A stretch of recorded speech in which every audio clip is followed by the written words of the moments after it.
Hi, എല്ലാവർക്കും എൻ്റെ വീഡിയോയിലേക്ക് സ്വാഗതം. നമ്മളിപ്പോൾ നിൽക്കുന്നതെന്ന് പറയുന്നത് ഗുരുവായൂർ അമ്പലത്തിലാണ്. ഞാൻ ഗുരുവായൂരപ്പനെ കാണാൻ വേണ്ടി വന്നതാണ്. കുറച്ച് നേരം ആ ഗരുഡ ഭഗവാന്റെ അടുത്ത് നിന്ന് കുറച്ച് വീഡിയോസൊക്കെ ഞാൻ ചിത്രീകരിക്കുകയുണ്ടായി.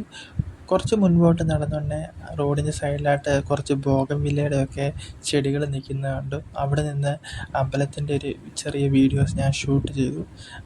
അത് കഴിഞ്ഞതിന് ശേഷം ഞാൻ കുറച്ചുകൂടെ മുമ്പോട്ട് ഞാൻ നടക്കുകയുണ്ടായി. അപ്പോഴാണ് കുറച്ച് പ്രായമുള്ള അപ്പൂപ്പന്മാരും ആൻറ്റിമാരും ഒക്കെ ഭഗവാനിൽ ഇങ്ങനെ ലയിച്ച് ഇങ്ങനെ പാടുന്നത് കണ്ടു. അവരുടെ പാട്ടിൽ ലയിച്ച് ഞാനും ഭഗവാനെ ഇങ്ങനെ സ്മരിച്ച് ഞാനും അവിടെ നിന്നു. അതൊരു പ്രത്യേക ഒരു എക്സ്പീരിയൻസ് തന്നെയായിരുന്നു. പിന്നീട് ഞാൻ ഗുരുവായൂരപ്പനെ കണ്ടു തൊഴുതു. കുറച്ച് ഫോട്ടോസൊക്കെ ഞാൻ എടുത്തു. അതൊക്കെ ഞാൻ ഈ വീഡിയോയിൽ ഞാൻ ഉൾപ്പെടുത്തിയിട്ടുണ്ട്. അതിനുശേഷം ഞാൻ റൂമിലേക്ക് തിരിച്ചു വന്നു. Guys, thank you. Thanks for watching. Thank you friends.